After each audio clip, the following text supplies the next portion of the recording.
Hello, আসসালামু আলাইকুম। Welcome back to my new another blog. নতুন একটা ভিডিও নিয়ে আপনাদের সাথে আমার ব্লগটা শুরু করে দিলাম। তো আজকে আমাদের ফ্যামিলি একটা নতুন মেম্বারের সাথে আপনাদের পরিচয় করিয়ে দেবো এবং তার সাথেই আমার প্রথম ব্লগটা শুরু করব। তো এই ছিল আমাদের বাসার নতুন সদস্য। এগুলোকে গতকালকে নিয়ে আসা হয়েছিল। এগুলো ছিল আমার ভাইয়ের পক্ষ থেকে গিফট ছিল।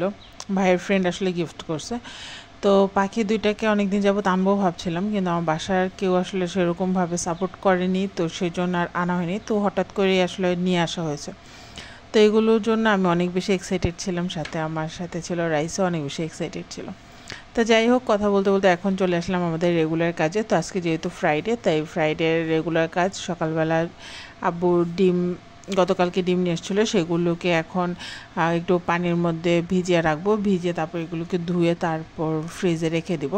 তো এখানে 30টা ডিম ছিল, 30টা ডিমে এখন আমি এখানে পানিতে ভিজিয়ে রাখবো। ভিজিয়ে তারপর এগুলোকে আমি ধুয়ে রেখে দেবো। তো ওগুলোকে ভিজেতে দিয়ে এখন আমি কিছুটা পেঁয়াজ কেটে নিয়েছিলাম, কারণ আজকে রান্না করব।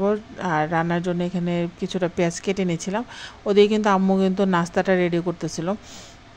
তো আমি আমার এইদিকে রেগুলার কাজটা করতেছিলাম, আর ওইদিকে আম্মুর নাস্তাটা রেডি করে নিচ্ছিল।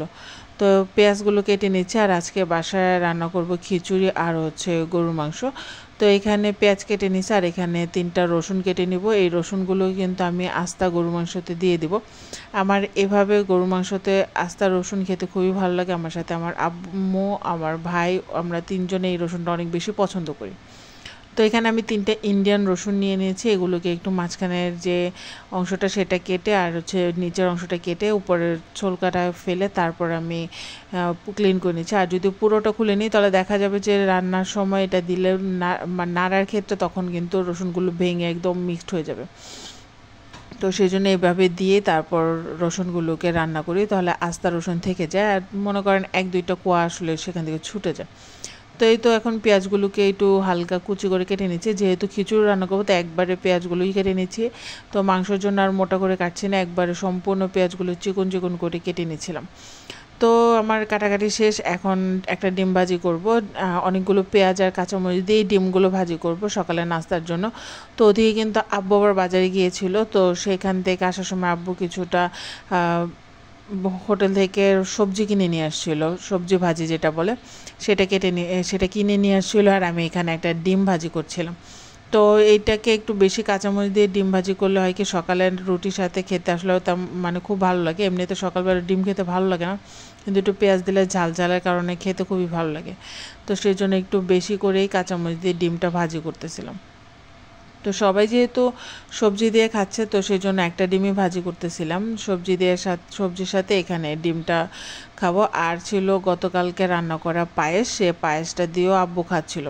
তো এই ছিল সবজি। তো সবজিটা আমাদের এখানকার প্রাণবল্লভ মিষ্টান্ন ভাণ্ডারের সবজি ছিল। তো সবজি কালারটা দেখে আমার মনে হয়েছিল কচু তরকারি আব্বু নিয়ে আসছিল, কিন্তু এমনিতে টেস্ট ভালো ছিল, কিন্তু কালারটা একদম একটু কচু তরকারির মতোই লাগতেছিল।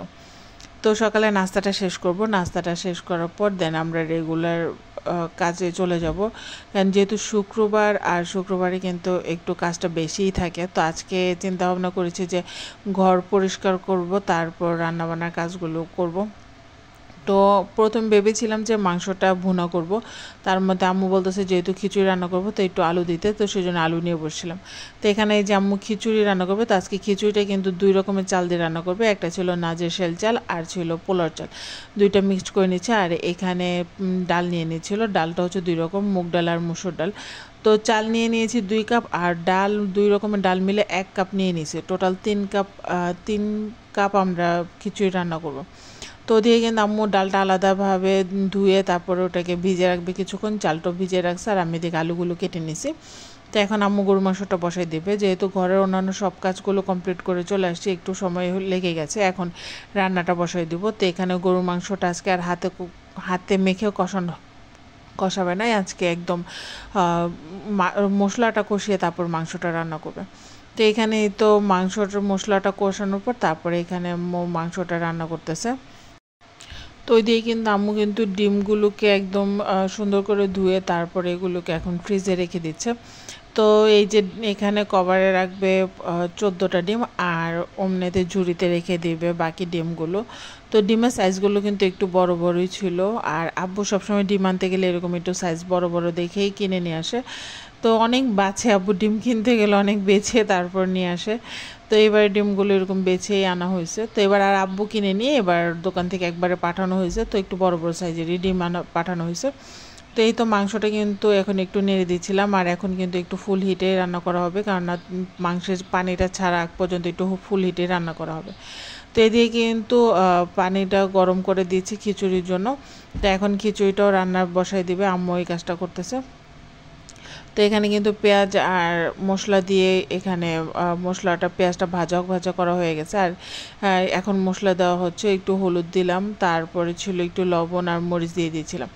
তো দিয়ে তারপর এখন ভালোভাবে মিক্সড করে নেবো। আর যেহেতু চালটা ভাজি করবো, তাই আমি কিন্তু এক্সট্রা পানি অ্যাড করিনি। আমি ওই মশলাটা দেওয়ার পর ওইখানে আমি চালটা দিয়ে এখন এটাকে নেড়ে একদম চালটা ভাজা ভাজা করে নিব। তো কিছুটা হলুদ কম ছিল, আমি আরেকটু হলুদ দিয়ে দিয়েছিলাম। তারপর এখন আমি ওই চালটাকে আমি ভাজতে দিতেছিলাম, আর এখানে আমি ইলিশ মাছটাকে একটু আঁশ ছাড়িয়ে নিয়েছিলাম। তো আজকে আব্বু আর ভাই বলতেছিল যে খিচুড়ির সঙ্গে একটু ইলিশ মাছ ভাজাও খাবে, তো সেই জন্য ইলিশ মাছটা নামিয়ে এটাকে একটু আঁশ ছাড়াতে যাচ্ছিলাম। কিন্তু মাছটা যেহেতু বরফ করা ছিল, সেই জন্য আসলে আঁশ ছাড়াতে যেয়ে দেখলাম যে আঁশের সঙ্গে একদম চামড়াটা উঠে আসতেছিল। তো সেই জন্য আর আমি মাছটাকে একটু ভিজাতে দিলাম। তো ওদিকে কিন্তু খিচুড়িতে পানিটা দেওয়া হয়ে গেছে, আর এদিকে কিন্তু মাংসটা কিন্তু খুব সুন্দরভাবে কষানো হয়ে যাচ্ছিলো। তো এবার কিন্তু এই যে মাংসের যে তেলগুলো দেখে আমার কাছে খুবই ভালো লাগতেছিলো। আমি কখনোই তেল আসলে খাই না, কিন্তু আমার এবার তেলগুলো দেখে আমার খুব খেতে ইচ্ছে করতেছিলো। তো সেই জন্য আমি আম্মুকে বলতেছিলাম যে এবার আমি তেল খাবো। তো এই যে এখানে মাংস কিন্তু কষানো হয়ে গেছে, আর এখন আমি আলু আর পেঁপে দিয়ে দিচ্ছি। তো এবার আম্মু বলতেছে যে একটু আলু আর পেঁপে দিয়ে গরু মাংসটা রান্না করবে একটু ঝোল ঝোল করে খিচুড়ির সাথে খাওয়ার জন্য। তো সেই জন্য এখানে আমি আলু আর পেঁপে দিয়ে আমি মাংসটা রান্না করে দিলাম। তো এই তো আমাদের রান্না কিন্তু শেষ। এই ছিল আমাদের আজকে দুপুরের খাবার। তো আব্বু বলতেছিল খিচুড়ি খাবে না, আব্বুর জন্য ভাত রান্না করা হয়েছিল। আমাদের জন্য খিচুড়ি, ইলিশ মাছ ভাজা আর ছিল গরুর মাংস। তো সবাই নামাজ পড়ে আসছে, আসার পর এখন খেতে বসতেছে। তো এদিকে এই যে রাইসের হাতে মোবাইল, ও অলওয়েজ মোবাইল দেখে দেখে খায়, এটা ওর অভ্যাস। তো এই যে এখানে খাবার নিয়ে একটু দুষ্টামি করতেছিল আর আপনাদেরকে হ্যালো বলতেছিল। তো এখানে এই যে আমি খাবার নিয়েছিলাম, আর প্রথমে ইলিশ মাছটা দিয়ে খিচুড়িটা খাচ্ছিলাম। তো ভালোই লাগতেছিল, 2 রকমের চাল মিক্সড করে আসলে রান্না করলে খিচুড়িটা অনেক বেশি মজা হয়। তো তারপর গরুর মাংস দিয়ে খেয়েছিলাম, গরুর মাংসটাও অনেক বেশি মজা হয়েছিল। তো এই ছিল আমার আজকে ব্লগ। কেমন লাগলো অবশ্যই কমেন্ট করে জানাবেন। লাইক ফলো শেয়ার করতে ভুল করবেন না। ইউটিউব চ্যানেল থেকে দেখলে অবশ্যই ইউটিউব চ্যানেলটি সাবস্ক্রাইব করবেন, ফেসবুক পেজ থেকে দেখলে অবশ্যই ফলো করবেন। সবাই ভালো থাকবেন, আল্লাহ হাফেজ।